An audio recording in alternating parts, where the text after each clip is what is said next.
శ్రీమతి దేశు ప్రసన్న సూర్యనారాయణ గారు విశేషంగా ఈ లక్ష పలకల మహాయజ్ఞంలో వారు ఎంతో శ్రద్ధాభక్తులతో 1000 పలకల్ని సేకరణ చేశారు ఇప్పటి వరకు.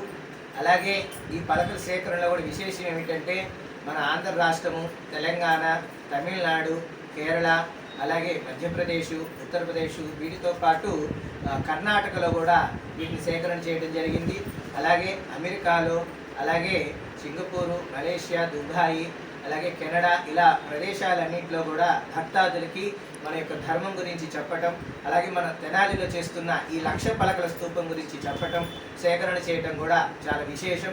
ప్రతి ఒక్క రాష్ట్రము, దేశ విదేశాల నుండి కూడా విశేషమైన స్పందన రావటం జరిగిందని వారు చెప్తున్నారు. వారందరికీ కూడా శ్రీమాత సరస్వతీదేవి యొక్క కృప, కరుణ, కటాక్షాలు, ఆయురారోగ్యాలతో, అష్టైశ్వర్యాలతో, భోగభాగ్యాలతో, విద్యార్థులకి మంచి చక్కటి విద్యాభివృద్ధి, ఉద్యోగస్తులకు ఉద్యోగాభివృద్ధి, వృత్తిపరంగా ఉన్న వారికి కూడా విశేషమైన అనుగ్రహం ఆ జగన్మాత ప్రసాదించాలని మనస్ఫూర్తిగా కోరుకున్నాం. హరి ఓం తస్సత్.